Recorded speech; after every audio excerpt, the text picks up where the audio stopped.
This is Concord native Matt Bonner. It's halftime here at the Spurs game, and I wanted to take a moment to talk to you about a serious issue affecting many people back in New Hampshire, and that's opioid abuse. I'm talking about heroin and pain pills. This stuff is all over the place right now, and it's really, really addictive. So the best thing I can tell you is don't do it that first time, because then you're hooked. And once you're hooked, heroin and pain pills, they can ruin your life, they can tear apart your family, it can even be life or death. Now, when I was growing up in Concord, I was always at the Boys and Girls Club or the Concord YMCA, playing basketball, working hard, trying to achieve my dream of playing in the NBA someday. And I accomplished it, but those dreams would have been derailed if I got mixed up in drug abuse. So all of us have different dreams and goals in life. And if you want to give yourself the best opportunity possible to achieve those, you got to just say no. You got to walk away and do something constructive instead of succumbing to the pressure or the offer of trying a drug, you know, especially heroin and pain pills, because that's what's all over the place right now. So I believe in you. New Hampshire's where my heart is. I know you can do it. I'll see you on the courts this summer. The power of addiction told from the perspective of a first-round draft pick for the Florida Marlins baseball team back in 2003. Jeff Allison was an all-star pitcher straight out of high school in Peabody, Massachusetts, who signed a contract worth more than $1.8 million. That is until OxyContin became his obsession, then heroin, and he struggled to beat his addiction. Now he shares his talent and story with teens who are just like he was. My rock bottom was horrible. It was, you know, something I could never forget. It's so vivid to me. Jeff Allison was a superstar on the pitching mound with so much promise.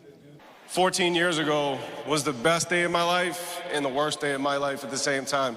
I got drafted by the Florida Marlins with the 16th overall pick, and I signed for $1.85 million. And you would think that, you know, growing up where I did, you know, us not having much as a family, that could change your life. And it did for the most part, but it was also the worst day of my life because... To throwing it all away.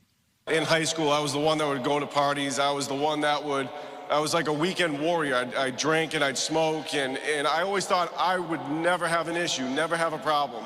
He became a full-blown drug addict at the age of 19. I have overdosed twice. I easily couldn't be here, but I am here, so this is what I need to do. He was locked up for more than a year.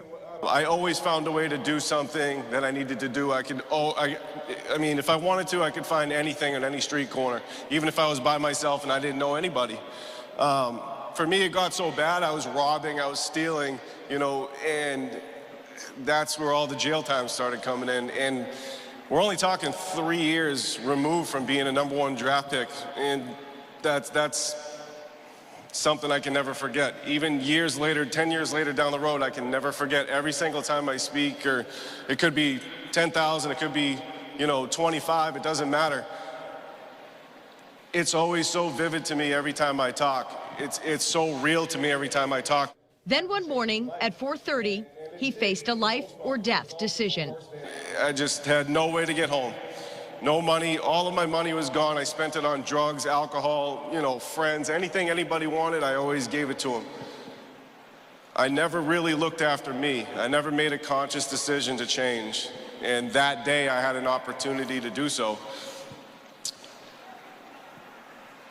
I could either get up and walk 33 miles back home, or I could sit there and basically just sit there and essentially die. I'd already overdosed twice. I had a warrant out for my arrest.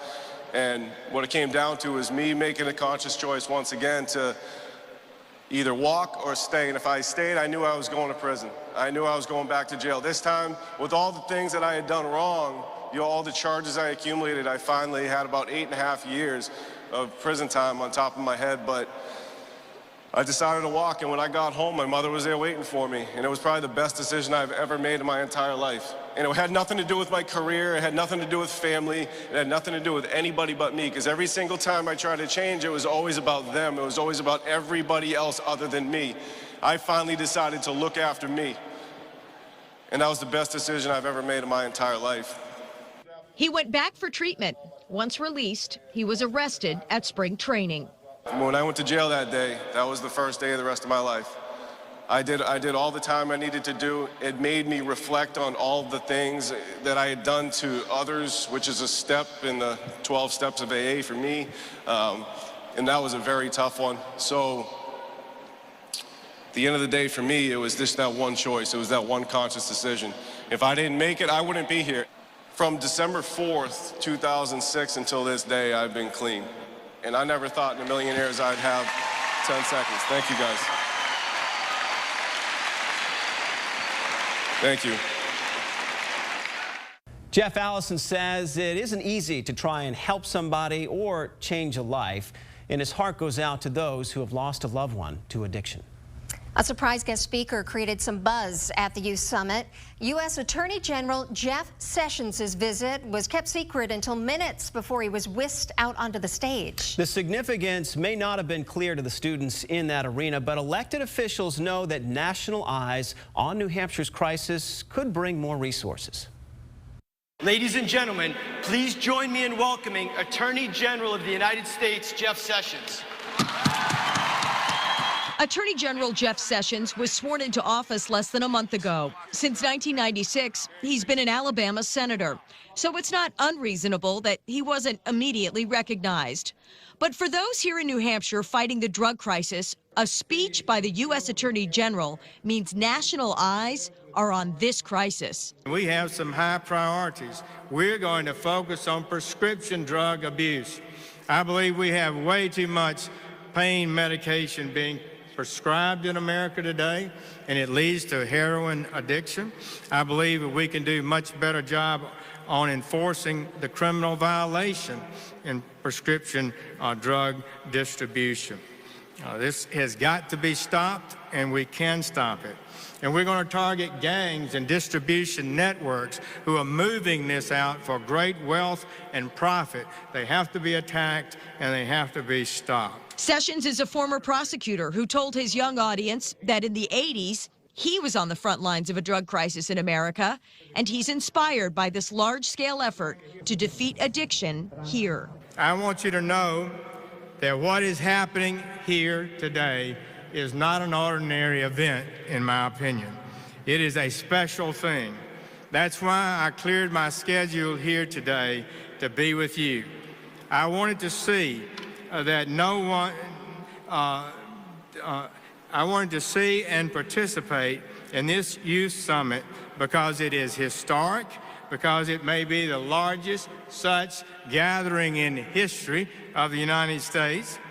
Too many people and too many young people are dying, and others are placing themselves in the grip of a terrible addiction. The Attorney General reiterated what residents here already know too well. New Hampshire families have been decimated by this crisis. Attorney General Sessions says criminal enforcement is a priority. Criminal enforcement is essential to stopping the transnational criminal organizations which ship drugs into our countries in huge amounts, and to stop the thugs and gangs who use violence and extortion to move their products. The President has issued an executive order to the Department of Justice to dismantle these organizations and gangs. We're going after them. Of that, you can be sure. The focus during this address, though, was about prevention. Officials agree that stopping addiction with this generation before it starts is the key. People need to hear the truth. No filter, no censors, just straight facts from people who've lived with the hard consequences of opioid abuse. Many people get started on opioids or other drugs because they don't really understand what they're getting themselves into. A lot of people still don't realize how addictive prescription drugs can be.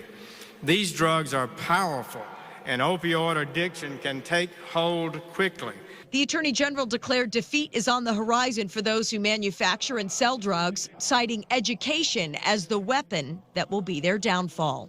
We can turn the tide against drugs and addiction again in America, just like we did previously. We have proven that education and telling people the truth about drugs and addiction will result in better choices. Drug use will fall. Lives will be saved. Less money will be going into the cartels and the drug gangs, weakening them. And that's what has excited me about you today and the leadership and participation you're giving to this youth summit. The Attorney General's roots south of the Mason-Dixon offered a moment of levity in a heavy-hitting address. Only a prevention movement can turn the tide. And I'm not talking about the Alabama Crimson Tide. I'm talking about the tide of drug abuse in this country. What you can do is important. I believe what you're doing today is the start of a national movement. I could not be more proud and excited. Let's make this youth summit a turning point for the United States of America against drug abuse. One way to break the silence of addiction is by seeking recovery. Tonight, a major sponsor of the Youth Summit, Recovery Centers for America, is trying to save 1 million lives one area at a time. And one neighborhood that we care very much about is this neighborhood right here. We've built 2 treatment facilities nearby that will have 300 treatment beds available to help immediately. Everyone attending the summit was given a bracelet as a reminder that help is always available. Just call 1-800-RECOVERY. When the show ends at 8 p.m., please head straight over to our WMUR Facebook page and get your questions answered live. We have a group of people who are helping to fight the opioid crisis here in New Hampshire every day, and they're ready and waiting to hear from you. Up next, Star Power at the summit. And they're straight from the heart messages to the students. You know, you don't want to throw your life away, man. You have one life. Including the hard-hitting message from a New England Patriots safety fresh off another Super Bowl win. 211 is an easy number that will connect you to drug addiction resources. It's a program that serves as a lifeline to many in their greatest hour of need. You can also visit 211nh.org.